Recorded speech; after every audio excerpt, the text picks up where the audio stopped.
Continue with the question. We are going to solve what? Y equal to what? Cos inverse. So here, now that's y equal to what? Cos what? Inverse of what? X. And this one is simple. You already know that this one, cos inverse of x, can never be equal to what? 1 over what? Cos x. They can never be equal. But if you put half inside, they won't give you the same thing. So they are not. So here you have to still do the creativity. So what you have to do is you multiply both sides by what? By cos. If you do so, you're going to get cos y equal to cos. You're going to get cos y equal to cos times what? Cos inverse of what? X. But here, it's just like you have a number, like variable like x times what? X inverse. Or you have 2 times what? 2 inverse. Anytime you have a number times its inverse, it gives you 1. Or a so it always gives you what? 1. So this whole thing here is going to give us what? 1. So here you can write cos y equal to 1 times what? This x, and the same as what? Cos y equal to what? X. Okay, something like this. So from here, SHS, the same thing. If you have 2x plus what? 3y is equal to what? 0. If you want to find the differentiation of this one, you're going to get 2 plus what? 3. Because this one is y, you're going to attach it with what? Dy dx. Then you try to what? Make dy the subject from this side. And then you're going to get dy dx equal to what? Negative 2 over 3 from high school. So this is how you do. So the same thing. So this one, you can choose to what? Bring the x to the left hand side. Or you can choose to what? To send what? Cos y to the right hand side. If you like, you can also leave it to what? Where they are. Now, then you differentiate what? The left hand side and the right hand side. If you do so, you're going to get minus sine y, because here is y, you attach it to dy dx equal to what? You differentiate this one, you get 1. Then you try to divide both sides by what?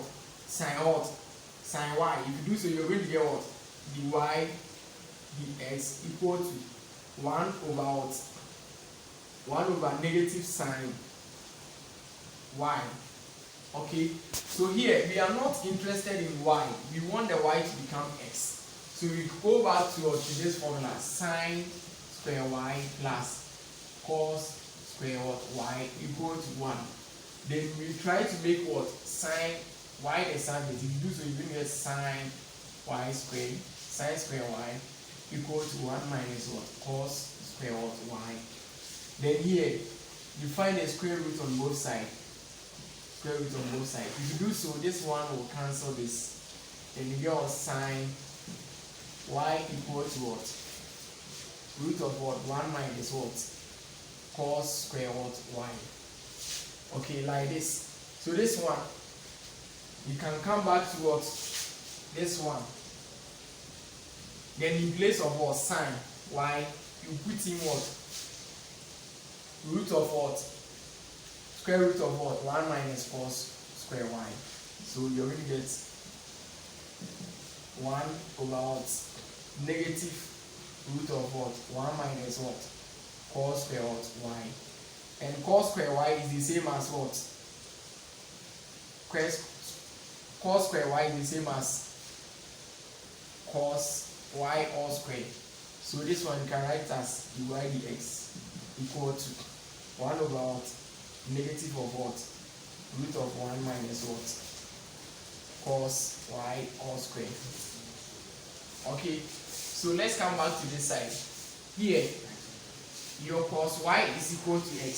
So meaning that in place of what? Cos y, you can put in x. So you're going to get dy dx equal to 1 over what? Minus root of what? 1 minus what? X squared. Okay. And this one, you can be the same as what? 1 over what? 1 minus what? the same as 1 over 1 minus root of 1 minus what? X squared. And the same as what? Multiplying what? Negative 1, negative 1. If you do so, this one multiply the denominator and this one multiply the numerator. So here you're going to get what? Here will be negative 1 and this one times this, it will be what?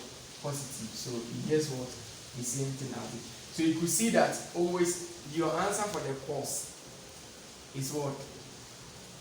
Is negating the answer for the sine. Your answer for the cos inverse is what? Negating the answer for the sine inverse. So thank you.